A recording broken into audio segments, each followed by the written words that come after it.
Hi everyone, this is Suman from Decode Now. Welcome to this video where we'll be learning about what is logging, why is it needed, and also different levels of logging.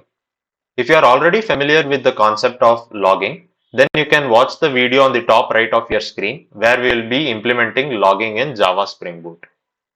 If not, let's continue with the video. What is logging? Logging is the process of recording events, messages, or information that occurs during the execution of a software application.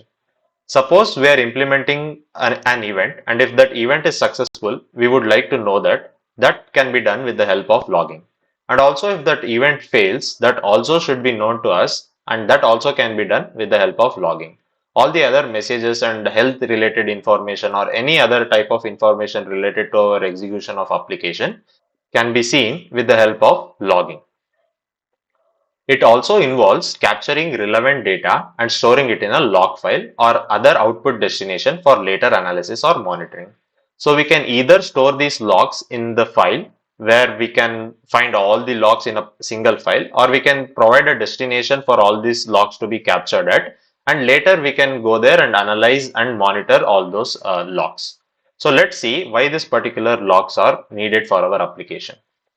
The first point is debugging and troubleshooting. As a developer, we'll be implementing various logics and also new features. So for that, we require debugging and also troubleshooting. Suppose I have implemented a logic and it is not working as expected. I want to know where exactly this particular issue is occurring at so that I can troubleshoot the issue. For that, we can use logs. We can add logs at various lines and see where exactly this issue is occurring, and also we can see more detail about the exception or the error with the help of these logs. The next point is monitoring and auditing. If we have logs recorded in a single file or at a single destination, then we can go there and look at all the logs and monitor and audit our application. Similarly, we can also do performance analysis on our application. Suppose there are 20 requests coming to our application within a span of 1 hour, and out of which 15 are successful and 5 are failure. With the help of these logs, we can make out the count of requests which are successful and the count which are not successful. And based on that, we can do the performance analysis like why this particular 5 requests failed and stuff like that.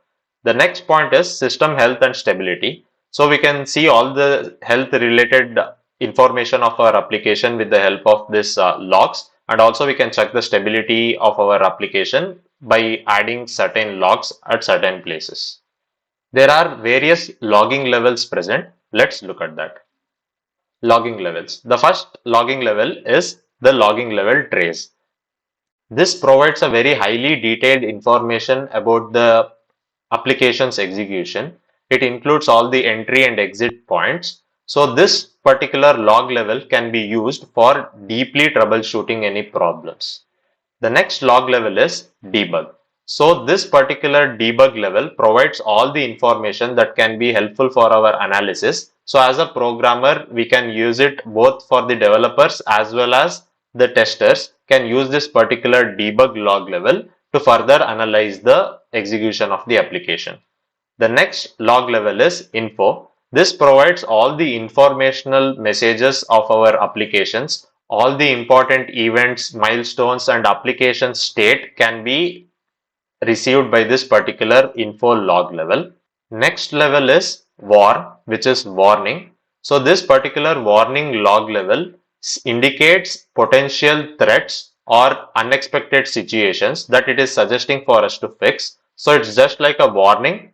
It does not affect the flow of our application, but still it's a warning, so we will have to work on fixing it. Next we have error, which is the last logging level. So this typically indicates that there is an error or exceptional situation in the execution of our application. And if we don't fix this particular error, our application won't work as expected. So these are all the logging levels.